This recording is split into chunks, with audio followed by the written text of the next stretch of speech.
गाडी पाय वर घेऊन बसलाय, घोषणा वापरत नाही का रे? रस्त्याच्या मध्ये गाडी लावून नाव काय? चल चल गाडी काढ, चल गाडी काढ, गाडी काढ, गाडी काढ, खाली कर ना, गाडी खाली कर लवकर, काच खाली कर. नाव काय तुझं? नाव काय? चल निघ, चल गाडी काढ, चल गाडी काढ. गाडी तर लावायची नाही परत. चल मराठीत बोल, मराठीत बोल, मराठीत बोल. कशा लावली गाडी? का लावली गाडी? जो का गाडी लावली? गाडी गाडी तर लावायची नाही गाडी परत.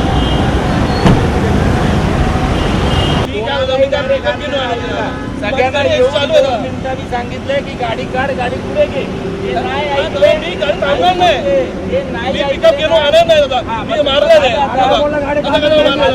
मी ओला उबर गाडी चालताय नाही, मी बसला मी काय सांगतो रिक्षा ड्रायव्हरला मारलाय मला. गाडी काढत नव्हता, मारायचा अधिकार आहे का मारायला? गाडी काढत नव्हता. मी महाराष्ट्र माणूस आहे. तिकडून आगे अगल्या दिवशी बघायची गाडी चालतो ती चालेल.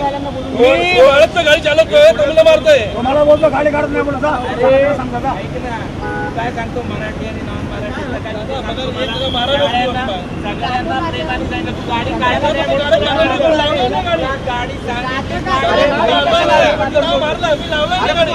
करतो गाडी काढणार, गाडी काढणार म्हणून तुला गाडी तू ऐकत नाही म्हणून मारला.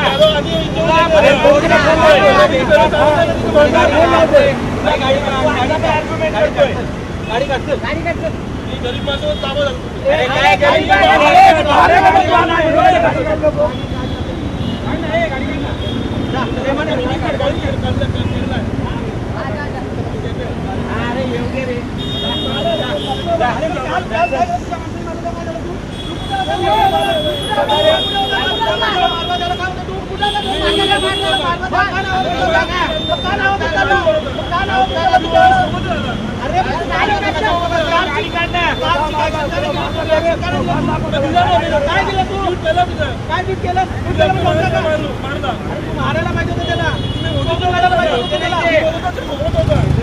समोर इथे त्यांना इथून हकलवलं जात आहे, पळवून दिलं जात आहे. कारण की काल अशाच प्रकारे एक व्यक्ती जो आहे तो या विविआर मॉलच्या समोरून जात होता आणि त्याच वेळी इथे एका परप्रांतीय टॅक्सी चालकाने त्या व्यक्तीला मारहाण केली. याचं कारण एकच होतं, ते म्हणजे की या व्यक्तीने त्या माणसाला सांगितलं की तू या ठिकाणी थुकू नकोस असं सांगितलं होतं. त्याच्यामुळे आता आपण पाहिलं की अविनाश जाधव इकडे. अविनाशजी काय सांगाल, काय नेमकं इकडे पुन्हा एकदा मनसे ॲक्शन म्हणून त्याने हातात घेतलं होतं ते काय होतं, ज्या पद्धतीने तुम्ही आता बघाल आल्यावर हे लोक मुख्य रस्त्याला, हा ठाण्याचा मुख्य रस्ता आहे विविआर मॉल मध्ये, गाडी लावली आहे. गाडीच्या स्टेअरिंगवर त्यांनी त्यांचे दोन्ही पाय ठेवलेत आणि मोबाईलमध्ये खेळत बसलेत. ही जागा आहे का गाड्या लावायची पार्किंगला? आणि ज्या पद्धतीने तुम्ही बसताय त्या पद्धतीने तुम्ही तुमचा अरेरावीपणा पुन्हा दाखवताय. यात जेवढे ओलावाले आम्हाला भेटले त्यात एकही मराठी ओलावाला नाही आहे. माझं मत आहे, नीट पोट भरा आणि निघा. आम्हाला इथे माज दाखवण्याचा प्रयत्न करू नका. जर आम्हाला माज दाखवण्याचा प्रयत्न केलात तर जबरदस्त माज आमच्यामध्ये पण आहे. आम्ही महाराष्ट्र सैनिक आहोत, राज ठाकरेंचे सैनिक आहोत. जर तुम्ही लोकांबरोबर चुकीचं वागणार असाल तर आम्हाला तुमच्याबरोबर चुकीचं वागताना कुठलीच वाईट वाटणार नाही. तुम्ही आता पोलिसांना भेटून आलेला होता, पोलिसांनी नेमकं काय सांगितलं ठाणे पोलिसांनी? मी पोलिसांना त्यांच्यावर जो गुन्हा टाकला, माननीय उपमुख्यमंत्र्यांनी सांगितलं 307 दाखल होणार, बरोबर आहे. तुम्ही त्यांना तेच म्हटलं की कृपया जे त्यांनी म्हटलं ते करून दाखवा. हां, केस टिकेल की नाही ते नंतर बघू, पण आता त्यांना एक भीती बसली पाहिजे की जर अशा प्रकारची कुठलीही घटना आम्ही केली तर आमच्यावर कायद्याचा बडगा बसतो, हे दाखवण्याची चांगली संधी आहे. कारण जे तुम्ही जर बघाल तर त्या दिवशी जांभळी नाक्याला झालेल्या घटनेत आरोपींना अटकच नाही केली, ते दुसऱ्या दिवशी पुन्हा तिथे होते. आता ती वेळ आलेली आहे की तुम्ही याच्यामध्ये हे जे कोणी लोक आहेत ज्यांना माज आलाय त्यांना धडा शिकवण्याची वेळ आहे, ती पोलिसांनी शिकवावी. तुम्ही देखील या ठिकाणी काही कार्यकर्त्यांनी काही रिक्षा चालकांना, ओला चालकांना मारहाण केलेली आहे, तुम्ही समर्थन करता का? का नाही, म्हणजे त्यांनी आमच्या लोकांना मारल्यावर काही होत नाही, बरोबर आहे. आम्ही मारल्यावर लगेच त्याचं समर्थन होणार की नाही याच्यावर प्रश्नचिन्ह उचललं जातं. वा रे वा, असं कसं होईल ना? एका वृद्ध माणसाला 80-85 वर्षाला माणसाला दगड टाकेपर्यंत मारताना त्याला लाज नाही वाटली, आम्हाला का लाज वाटली पाहिजे? आणि मग यातनं एक एक प्रवृत्ती तयार होते, यांना जागेवरच ठेचलं पाहिजे, काय व्हायचं ते होते. परिवहन मंत्री म्हणतात की कुठेतरी त्यांना सूट दिलेली आहे मराठी शिकण्यासाठी.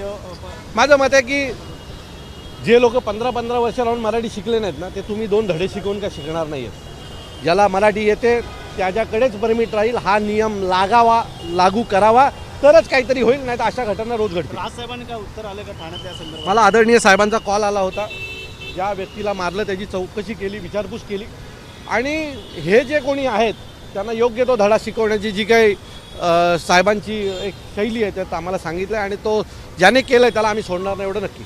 तर अविनाश जाधव या ठिकाणी होते आणि त्यांनी अनेक या रिक्षा आणि टॅक्सी चालक जे आहेत, जे ओला उबेर चालक आहेत, त्यांना मारहाण इथे केलेली आहे. पण इथे अजूनही पाहता तुम्ही रस्त्यावर जर आपण पाहिलं तर अजूनही अनेक परप्रांतीय रिक्षा चालक आहेत किंवा टॅक्सी चालक आहेत, ज्यांच्यासोबत आता या ठिकाणी अविनाश जाधव जे आहेत ते या मॉलच्या ज्या सिक्युरिटी आहे त्या सिक्युरिटीला सांगून की इथे उभे राहायला देऊ नका, अशा प्रकारे सूचना ज्या आहेत त्या अविनाश जाधव यांच्याकडून करण्यात येतात. त्यांच्याबरोबर मनसेचे इतर देखील अनेक कार्यकर्ते पदाधिकारी इथे आहेत. मात्र काल जो प्रकार झालेला होता त्या कालच्या प्रकारानंतर हा संपूर्ण आजचा दिवस जो आहे तो आपल्याला बघायला मिळतोय. कारण काल एका वयोवृद्ध माणसाला एका परप्रांतीय माणसाने मारलेला होता, जो ओला उबेरचा चालक होता, आणि त्याला काही ठोस कारण देखील होतं, रस्त्यावर थुकू नको असं सांगितलं होतं, म्हणून त्या परप्रांतीय चालकाने त्या माणसाला मारलेलं होतं. आणि त्यामुळे आज पडसाद उमटत्या संपूर्ण या रस्त्यावर, आज विवियानाच्या समोरच्या रस्त्यावर आणि या सर्व्हिस रोडवर मनसेचे पदाधिकारी, मग अविनाश जाधव, रवींद्र मोरे हे स्वतः रस्त्यावर उतरलेले आहेत. आणि अनेक त्यांनी टॅक्सी चालकांना इथे मारहाण देखील केलेली आहे, जे विनाकारण या ठिकाणी बसलेले होते, ज्यांना मराठी येत नव्हतं, अशा अनेकांना त्यांनी मारहाण केलेली आहे. आणि यापुढे देखील अशाच प्रकारे आम्ही रस्त्यावर उतरणार आणि आमची कारवाई करणार, मनसेची कारवाई करणार, असं अविनाश जाधव यांच्याकडून सांगण्यात आलेलं आहे. त्यामुळे आता ज्या व्यक्तीने ही मारहाण केली त्या व्यक्तीला तर वर्तकनगर पोलिसांनी अटक केलेलीच आहे, पण त्या व्यक्तीवर 307चा गुन्हा दाखल होणार का किंवा कठोरातली कठोर त्याच्यावर कारवाई होणार का हे बघणं इथे अति जास्त महत्त्वाचं आहे. कारण अशी कारवाई झाली तरच या सगळ्या गोष्टींना चाप बसू शकतो. अगदी क्षुल्लक कारण होतं, रस्त्यावर थुकू नको असं त्या माणसाने, त्या वयोवृद्ध माणसाने त्या रिक्षा टॅक्सी चालकाला सांगितलेलं होतं, आणि त्यामुळे त्या टॅक्सी चालकाने मारहाण केलेली होती. आणि आज आपण पाहत आहे त्याचे पडसाद ठाण्यामध्ये उमटतात. काल UBT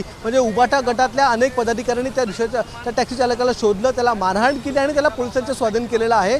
त्यामुळे तो जो रिक्षा चालक आहे, टॅक्सी चालक आहे, तो सध्या पोलिसांच्या ताब्यामध्ये आहे. मात्र याच्यावर कारवाई जो आहे त्याचा गुन्हा दाखल करण्याची प्रक्रिया ही आता सुरू झालेली आहे. कोणता गुन्हा दाखल होतो, कशा प्रकारे तो त्याच्यावर कारवाई केली जाते हे बघणं देखील महत्त्वाचं असणार आहे.